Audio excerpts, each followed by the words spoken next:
Kita awali dengan informasi pertama, Saudara Pemerintah Aceh melalui Satuan Tugas Percepatan Penanganan COVID-19 mengharapkan tidak terjadinya lonjakan kasus konfirmasi positif COVID-19 di Aceh pasca libur panjang di bulan Oktober lalu.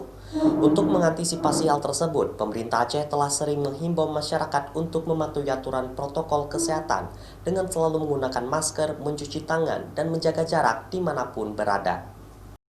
Walaupun selama 3 pekan terakhir kasus konfirmasi positif COVID-19 terus menurun di Aceh, namun Satuan Tugas Percepatan Penanganan COVID-19 Aceh tetap berharap tidak ada lonjakan kasus konfirmasi baru COVID-19 di Aceh pasca libur panjang bulan Oktober lalu. Kekhawatiran tersebut diharapkan tidak terjadi apabila masyarakat tetap mematuhi anjuran pemerintah melaksanakan protokol kesehatan pencegahan COVID-19 dengan terus menggunakan masker di area publik, menjaga jarak antar sesama, dan sering mencuci tangan. Juru bicara Satuan Tugas Percepatan Penanganan COVID-19 Saifullah Abdul Ghani menyebutkan efek libur panjang karena cuti bersama tersebut akan diikuti dengan pemantauan selama 14 hari pasca berakhirnya libur panjang tersebut ke depan dengan harapan tidak adanya lonjakan kasus konfirmasi positif COVID-19 pasca libur bersama tersebut.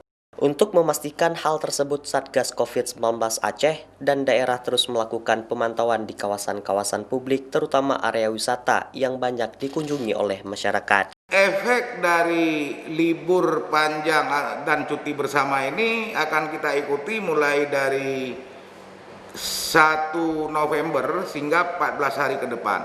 Ini sesuai dengan masa inkubasi COVID-19.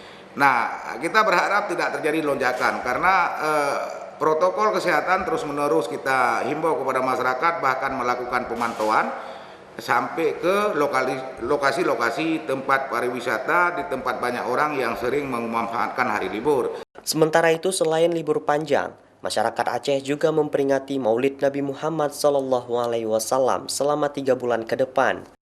Sebuah tradisi sakral untuk mencintai Nabi Muhammad SAW karena dalam masa pandemi COVID-19, perayaan Maulid Nabi juga diharapkan dapat diperingati dengan menerapkan protokol kesehatan pencegahan COVID-19 agar dapat memutus mata rantai penyebaran COVID-19 di Aceh. Mustajab, Kompas TV, Banda Aceh.